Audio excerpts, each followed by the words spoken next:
ladies and gentlemen, welcome to the stream. And we're going to be starting my favourite book in the Harry Potter series, Harry Potter and the Goblet of Fire by J.K. Rowling. Having a few technical troubles, but we're not going to let that stop us. So apologies for the blank screen on some occasions. And we hit 10 subscribers, double digits, can you believe it? I only started this to try to get a bit better at speaking. You're in work and you have to do a presentation and the boss is like, Chinchilla Days, tell me why there's been a variance this month. And I'm like, the repos are decreasing. So, it's to get a bit more confident when trying to speak. Knowing what I'm talking about is also going to help, but hey-ho. So, as I mentioned, we'll start and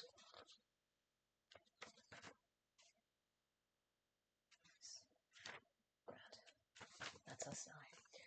It's chapter 1, The Riddle House. The villagers of Little Haglington still called it the Riddle House, even though it had been many years since the Riddle family had lived there. It stood on a hill overlooking the village, some of its windows boarded, tiles missing from its roof, and ivy spreading unchecked over its fence. Once a fine-looking banner, and easily the largest and grandest building for miles around, the Riddle House was now damp and derelict and unoccupied. The Little Haglingtons all agreed that the house was creepy. Half a century ago, something strange and horrible had happened there. Something that the older inhabitants of the village still liked to discuss when topics for gossip were scarce.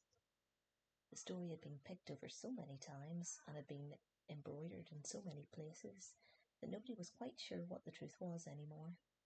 Every version of the tale, however, started in the same place, 50 years before, at daybreak on a fine summer's morning, when the Riddle House had been kept well and impressive. And a maid had entered the drawing room to find all 3 riddles dead. The maid had run screaming down the hill into the village and roused as many people as she could. Lying there with their eyes open, cold as ice, still in their dinner things. The police were summoned, and the whole of Little Haglington had seethed with shocked curiosity and ill-disguised excitement. Nobody wasted their breath pretending to feel sad about the riddles, for they had been most unpopular. Elderly Mr. and Mrs. Riddle had been rich, snobbish and rude, and their grown-up son, Tom, had been even more so. All the villagers cared about was the identity of the murderer. Plainly, 3 apparently healthy people did not just drop dead of natural causes in the same night. The hanged man, the village pub, did a roaring trade that night. The whole village had turned out to discuss the murders. They were rewarded for leaving their firesides when the Riddle's cook arrived dramatically in their midst and announced to a suddenly silent pub that a man called Frank Bryce had just been arrested. Frank? Cried several people. Never. Frank Bryce was the Riddle's gardener. He lived alone in a run-down cottage in the Riddle House grounds. Frank had come back from the war with a very stiff leg and a great dislike of crowds and loud noises, and had been working for the Riddles ever since. There was a rush to buy the cook drinks and to hear more of the details. Always thought he was odd, she told the eagerly listening villagers after her 4th sherry. Unfriendly like. I'm sure if I've ever offered him a cuppa once, I've offered 1,000 times. Never wanted to mix, he didn't. Ah, no, said a woman at the bar. He had a hard war, Frank. He likes the quiet life. There's no reason to. We also had the key to open the back door then, barked the cook. There's been a spare key hanging in the gardener's cottage, far back as I can remember. Nobody forced the door open last night. No windows broken. All Frank had to do was creep up into the big house while they were all sleeping. The villagers exchanged dark looks. I always thought he had a nasty look about him, right enough, grunted the man at the bar. "War turned him funny, if you ask me," said the landlord. "Told you I didn't want to get on the wrong side of Frank, didn't I, Dot?" said an older woman in the corner. "Hot temper," said Dot, nodding fervently. "I remember when he was a kid," and by the following morning hardly anyone in Little Hanglington doubted that Frank Bryce had killed the Riddles. But over in the neighbouring town of Great Hanglington, in the dark and dingy police station, Frank was stubbornly repeating again and again that he was innocent, and the only person he'd seen near the house that day of the Riddle's death had been a teenaged boy, a stranger, dark-haired and pale. No one else in the village had seen such a boy, and the police were quite sure that Frank had invented him. Then, just when things were looking very serious for Frank, the report on the Riddle's body came back and changed everything. The police had never read an odder report.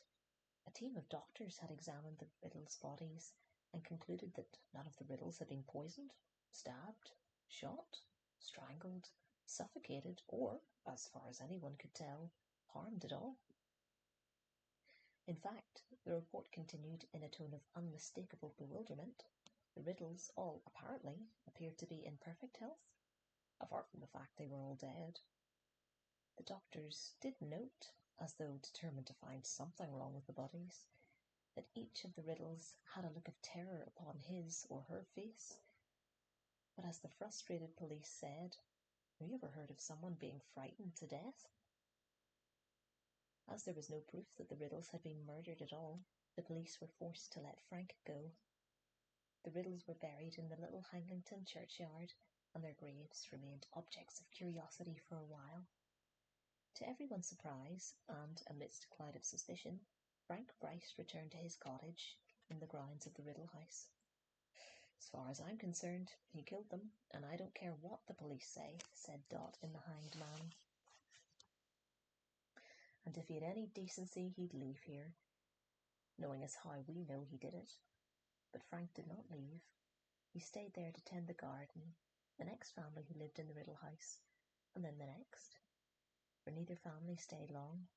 Perhaps it was partly because Frank knew that each owner said that there was a nasty feeling about the place, which, in the absence of inhabitants, started to fall into disrepair. The wealthy man who owned the Riddle house these days neither lived nor put it to use. They said in the village they kept it for tax reasons, although no one was very clear on what that might be. The wealthy owner continued to pay Frank to do the gardening, however. Frank was nearing his 77th birthday now, very deaf, his bad leg stiffer than ever, but he could be seen pottering about in the flower beds in fine weather, even though the weeds were starting to creep up on him. Weeds were not the only things Frank had to contend with either. Boys from the village made a habit of throwing stones through the windows of the Riddle house. They rode on their bicycles over the lawns Frank worked so hard to keep smooth. Once or twice they broke into the old house for a dare. They knew that old Frank was devoted to the house and grounds, and it amused them to see him limping across the garden, brandishing his stick and yelling croakily at them. Frank, on his part, believed the boys tormented him because they, like their parents and grandparents, thought him a murderer. So when Frank awoke one night in August and saw something very odd up at the house, he merely assumed that it was the boys, and they'd gone one step further in their attempts to punish him. It was Frank's bad leg that woke him. It was paining him worse than ever in his old age. He got up and limped downstairs into the kitchen, with the idea of refilling his hot water bottle to ease the stiffness in his knee. Standing at the sink, filling the kettle, he looked up at the Riddle house and saw lights glimmering in its upper windows. Frank knew at once what was going on. The boys had broken into the house again, and, judging by the flickering quantity of the light, they had started a fire. Frank had no telephone, and, in any case, he deeply mistrusted the police ever since they'd taken him in for questioning about the Riddle's deaths. He put down the kettle at once and hurried back upstairs as fast as his bad leg would allow, and he was soon back in his kitchen, fully dressed and removing a rusty old key from its hook by the door. He picked up his walking stick, which was propped up against the wall, and set off into the night. The front door of the Riddle house bore no sign of being forced, nor did any of the windows. Frank limped around to the back of the house until he reached a door almost completely hidden by ivy. He took out his old key, put it into the lock, and opened the door noiselessly. He had let himself into the cavernous kitchen. Frank had not entered it for many years. Nevertheless, although it was very dark, he remembered where the door to the hall was, and he groped his way towards it, his nostrils full of the smell of decay, ears pricked for the sound of footsteps or voices from overhead. He reached the hall, which was a little lighter, owing to the large, mullioned windows either side of the front door, and started to climb the stairs, blessing the dust which lay thick upon the stone, because it muffled the sound of his feet and stick. On the landing, Frank turned right and saw at once where the intruders were. At the very end of the passage, a door stood ajar, and a flickering light shone through the gap, casting a long sliver of gold across the black floor. Frank edged closer and closer, grasping his walking stick firmly. Several feet from the entrance, he was able to see a narrow slice of the room beyond. The fire he now saw had been lit in the grate. This surprised him. He stopped moving and listened intently. The man's voice spoke within the room. It sounded timid and fearful. "There is a little more in the bottle, my lord, if you are still hungry." "Later," said a second voice. This too belonged to a man, but it was strangely high-pitched and cold, as if a sudden blast of icy wind had hit him. Something about that voice made the sparse hairs on the back of Frank's neck stand up. "Move me closer to the fire, Wormtail." Frank turned his right ear towards the door, the better to hear. There came the chink of a bottle being put down upon some hard surface, and then the dull, scraping noise of a heavy chair being dragged across the floor. Frank caught a glimpse of the small man, his back to the door, pushing the chair into place. He was wearing a long, black cloak, and there was a bald patch on the top of his head. Then he disappeared from sight again. "Where is Nagini?" said the cold voice. I dunno, my lord," said the first voice nervously. "She set out to explore the house, I think." "You will milk her before we retire, Wormtail," said the second voice. "I will need feeding again tonight. The journey has tired me greatly." Brow furrowed, Frank inclined his good ear to hear closer to the door, still listening very hard. There was a pause, and then the man called Wormtail spoke again. "My lord, may I ask, how long are we going to stay here?" "A week," said the cold voice, "perhaps longer. This place is moderately comfortable, and the plan cannot proceed yet. It would be foolish to act before the Quidditch World Cup is over." Frank inserted a gnarled finger into his ear and rotated it. Owing no doubt to the build-up of earwax, he had heard the word Quidditch, which is not a word at all. "The Quidditch World Cup, my lord?" said Wormtail. Frank dug his ear even more vigorously into his ear. "Forgive me, but I do not understand. Why would we wait until the World Cup is over?" "Because, fool, at this very moment wizards are pouring into the country from all over the world, and the very meddler from the Ministry of Magic will be on duty, and every meddler from the Ministry of Magic will be on duty, on the watch for signs of unusual activity, checking and double-checking identities. They will be obsessed with security, lest the muggles notice anything. So we wait." Frank stopped trying to clear his ear out. He had distinctly heard the words Ministry of Magic, Wizards, and Muggles. Plainly, each of these expressions meant something secret, and Frank could only think of two sorts of people who would speak in codes: spies and criminals. Frank tightened his hold on his walking stick once more and listened more closely still. "Your lordship is still determined, then?" Wormtail asked quietly. "Certainly I am determined, Wormtail." There was a note of menace in his cold voice. A slight pause followed, and then Wormtail spoke, the words tumbling from him in a rush, as if he were forcing himself to say it before he lost his nerve. "It could be done without Harry Potter, my lord." Another pause, more protracted, and then, "Without Harry Potter," breathed the second voice softly. "I see." "My lord, I do not say this out of concern for the boy," said Wormtail, his voice rising squeakily. "The boy is nothing to me, nothing at all. It is merely that, if we were to use another witch or wizard, any wizard, the thing could be done so much more quickly. If you allowed me to leave you just for a short while, I know I can disguise myself most effectively. I could be back here in as little as 2 days with a suitable person." "I could use another wizard," said the second voice softly. "That is true." "My lord, it makes sense," said Wormtail, sounding thoroughly relieved now. "Laying hands on Harry Potter would be so difficult, and he's so well protected." "And so you volunteer to go and fetch me a substitute?" "I wonder.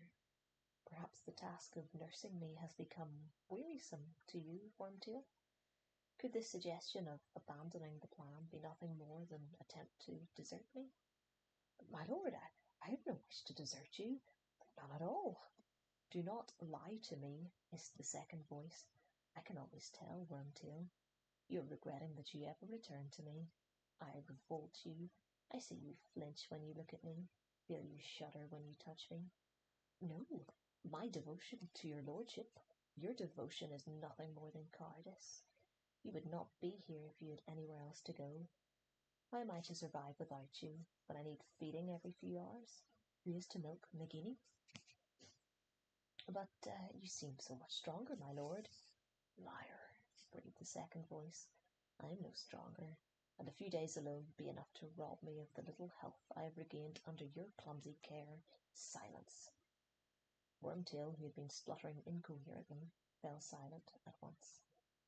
For a few seconds Frank could hear nothing but the fire crackling, and then the second man spoke once more, in a whisper that was almost a hiss.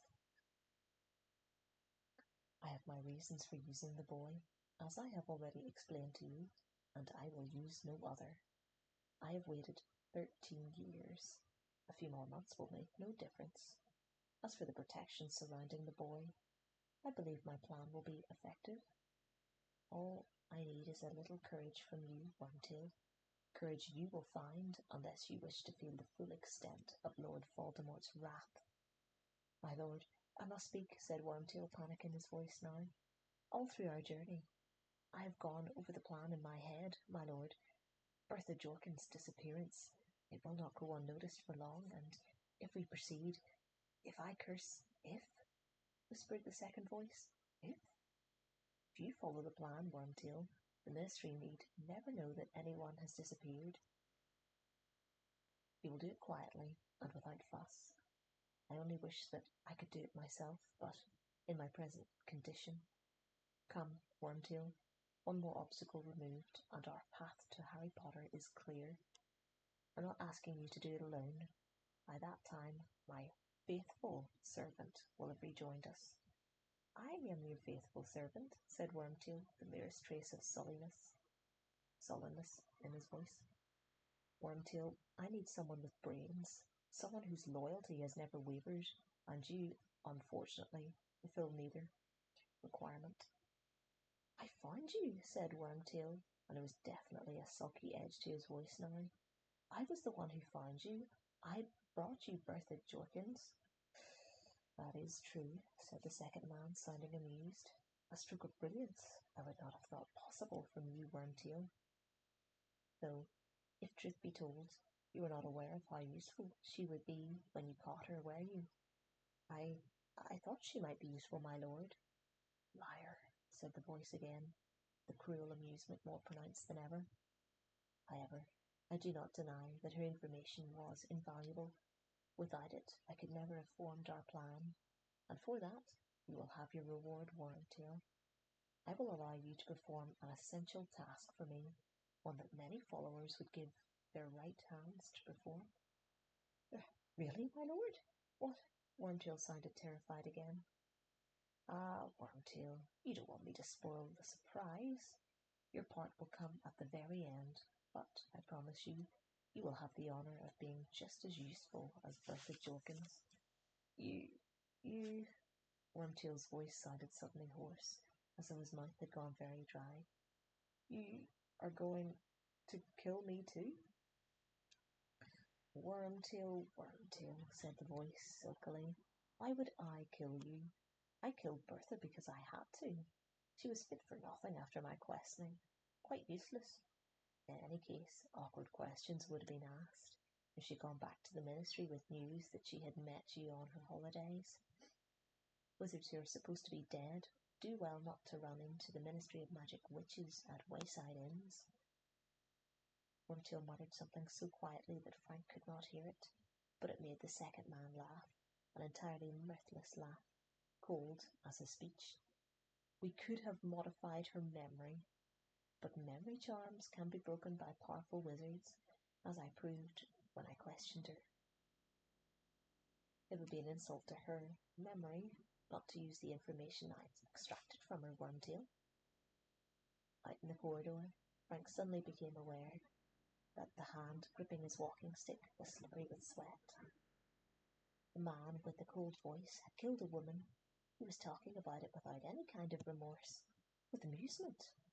He was dangerous, a madman, and he was planning more murders. This boy, Harry Potter, whoever he was in danger. Frank knew what he must do. Now, if ever, was the time to go to the police. He would creep out of the house and head straight for the telephone box in the village. But the cold voice was speaking again, and Frank remained where he was, frozen to the spot, listening with all his might. One more curse. My faithful servant at Hogwarts. Harry Potter is as good as mine, Wormtail. It is decided. There will be no more argument. Be quiet. I think I can hear Nagini. And the second man's voice changed. He started making noises such as Frank had never heard before. He was hissing and spitting without drawing a breath. Frank thought he must be having some sort of fit or seizure. And then Frank heard a movement behind him in the dark passageway. He turned to look behind him and found himself paralyzed with fright. Something was slithering towards him down the dark corridor floor. As it drew nearer to the sliver of firelight, he realized with a thrill of terror it was a gigantic snake, at least 12 feet long. Horrified, transfixed, Frank stared at it, and its undulating body cut a wide, curving track through the thick dust on the floor, coming closer and closer. What was he to do? The only means of escape was into the room, and two men sat plotting murder. Yet, if he stayed where he was, the snake would surely kill him. But before he made his decision, the snake was level with him, and then, incredibly, miraculously, it was passing. It was following the hissing, spitting noises made by the cold voice beyond the door, and in seconds the tip of its diamond-patterned tail had vanished through the gap. There was sweat on Frank's forehead now, and the hand on the walking stick was trembling. Inside the room, a cold voice was continuing to hiss, and Frank was visited by a strange idea, an impossible idea. This man could talk to snakes. Frank didn't understand what was going on. He wanted more than anything to be back in his bed with his hot water bottle. The problem was that his legs didn't seem to want to move. As he stood there, shaking, trying to master himself, the cold voice switched abruptly to English again. Nagini has interesting news, Wormtail, it said. Indeed, my lord, said Wormtail. Indeed, yes, said the voice. According to Nagini, there is an old muggle standing right outside this room, listening to every word we say. Frank didn't even have the chance to hide himself. There were footsteps, and then the door of the room was flung wide open. A short, balding man with greying hair, a pointed nose, and small, watery eyes stood before Frank, a mixture of fear and alarm on his face. Invite him inside, Wormtail. Where are your manners? The cold voice was coming from the ancient armchair before the fire, but Frank couldn't see the speaker. The snake, on the other hand, was curled up on the rotting hearth rug like some horrible travesty of a pet dog. Wormtail beckoned Frank into the room. Though still deeply shaken, Frank took a firmer grip on his walking stick and limped over the threshold. The fire was the only source of light in the room. It was casting long, spidery shadows upon the walls. Frank stared at the back of the armchair. The man inside it seemed to be even smaller than his servant, for Frank couldn't even see the back of his head. "You heard everything, Muggle?" said the cold voice. "What's that you're calling me?" said Frank defiantly, for now he was inside the room. Now that he had time and come to some sort of action, he felt braver. It had always been so in the war. "I'm calling you a Muggle," said the cold voice. "It means that you're not a wizard." "I don't know what you mean by wizard," said Frank, his voice growing steadier. "All I know is I've heard enough to interest the police tonight, I have. You've done a murder, and you're planning more. And I'll tell you this too," he added, on a sudden inspiration. "My wife knows I'm up here, and if I don't come back—" "You have no wife," said the cold voice very quietly. "Nobody knows you're here. You told nobody that you were coming. Do not lie to Lord Voldemort, Muggle, for he knows. He always knows." "Is that right?" said Frank gruffly. "Lord, is it? Well, I don't think much of your manners, my lord. Turn around and face me like a man, why don't you?" "But I'm not a man, Muggle," said the voice coldly, barely audible now for the crackling flames. "I am much, much more than a man. However, why not? I will face you. Wormtail, turn my chair around." The servant gave a whimper. "You heard me, Wormtail." Slowly, his face screwed up as though he would rather have done anything than approach his master. On the hearthrug where the snake lay, the small man walked forwards and began to turn the chair. The snake lifted its ugly triangular head and hissed slightly as the legs of the chair snagged on his rug.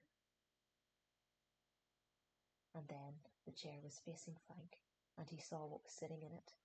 His walking stick fell on the floor with a clatter. He opened his mouth and let out a scream. He was screaming so loudly that he never heard the words that the thing in the chair spoke as it raised its wand. There was a flash of green light, a rushing sound, and Frank Bryce crumpled. He was dead before he hit the floor. 200 miles away, a boy called Harry Potter woke with a start. End of chapter 1.